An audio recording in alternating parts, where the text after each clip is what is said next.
Hey everyone, welcome back to How to Be a Poser. Today we're going to be working with the Mysterio 6-scale figure by Hot Toys from Spider-Man Far From Home. Is this figure even here?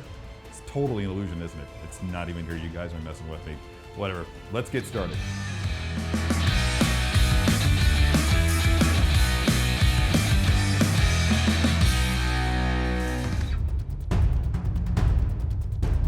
All right, here's Mysterio, still in his box, exactly the way that he's gonna come to you. He comes with a lot of really cool holographic illusion effects, including that which is swirling around inside this clear transparent dome, sweet looking costume, wide assortment of accessories, gorgeous soft goods cape that we'll show you here in a second.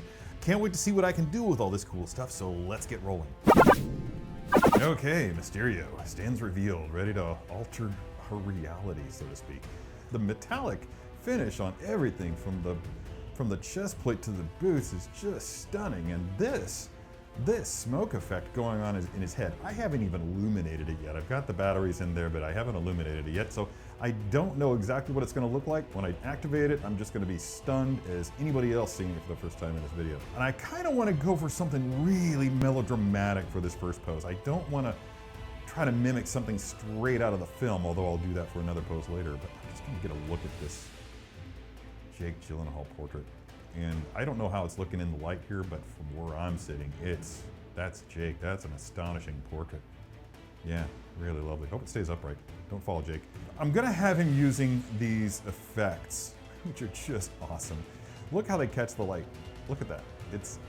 And the way that the light kind of shines through them, it just kind of catches the little highlights and the flames. So I'm just gonna swap out these relaxed hands for these gesturing hands that are meant to go with these effects. So these fingers and thumb will slide into these corresponding positions in the effects. See how that works? Yeah, look how cool that is. Actually, that's really firmly in there. I can probably actually execute the pose with the hand on the figure, but I'm gonna go ahead and do that later. Let's go ahead and get these wrist pegs where they belong. Man, that's a stiff peg. I do love a stiff wrist peg, man. That inspires confidence. I really trust that it's not going to do something that I don't want it to do if I nudge it accidentally or what have you. So that's a very welcome thing to observe this early in the posing session. Get those hands in there nice and tight. I want to imagine that Mysterio is descending from above in an attack. Again, I just want him to be doing this like he's extending, like he's reaching towards Spider-Man with one of these things, and the other one is back here in sort of a defensive position, like as a follow-up attack. So let's go ahead and see if the figure will do that, and it will. That's good. That's good.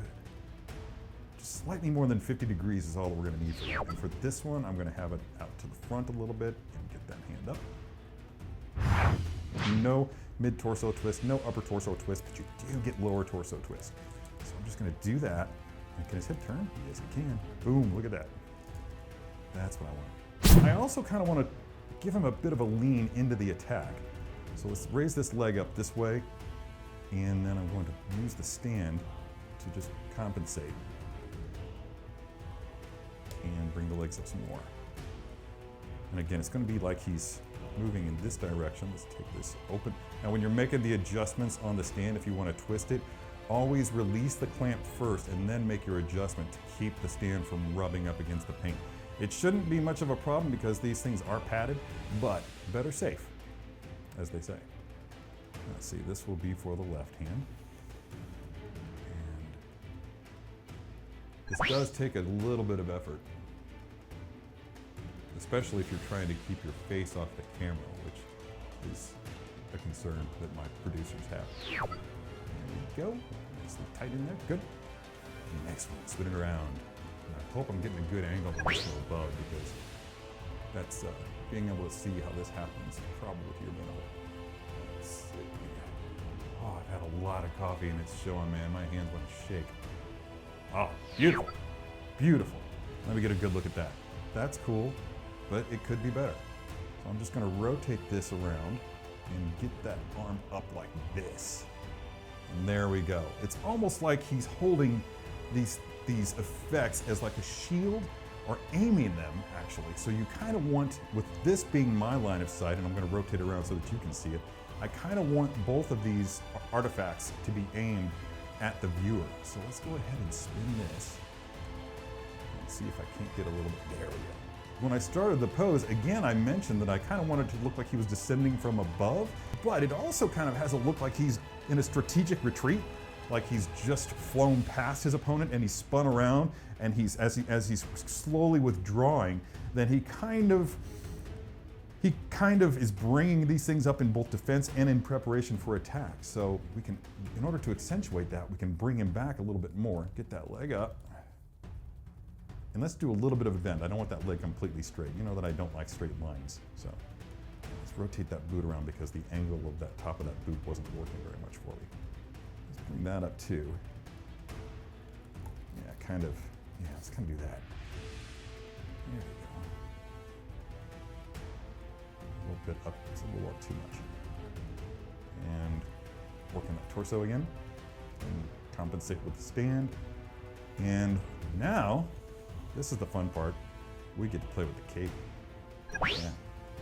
Now you're going to get that bit of a protrusion right there because of the stand, but that sort of works in your favor. And besides, you're not really going to be seeing that too much from this angle. So it kind of gives it a little bit of heft that you can barely discern from the front.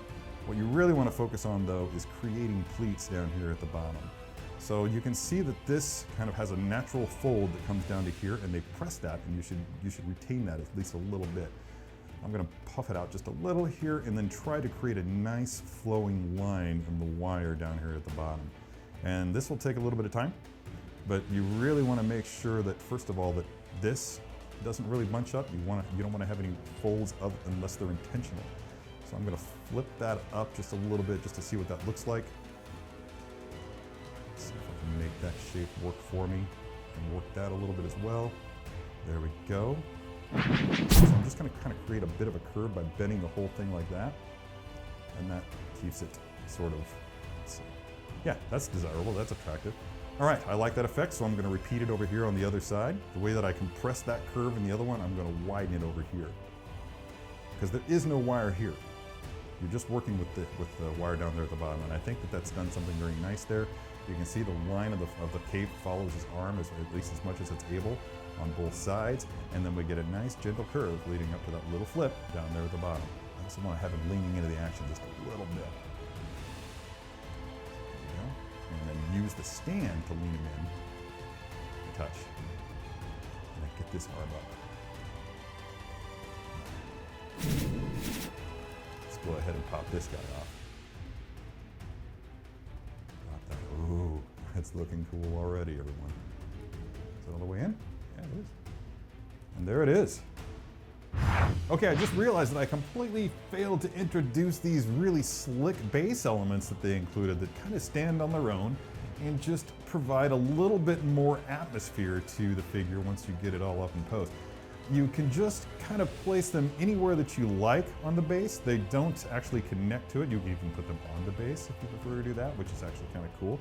In fact, for this pose, I think I'm just going to go ahead and there's two flaps back there. If you kind of tuck that behind, yeah, that's attractive. That's way cool. The near success of Mysterio's nefarious plot relied heavily on the projection, or illusion, of heroism.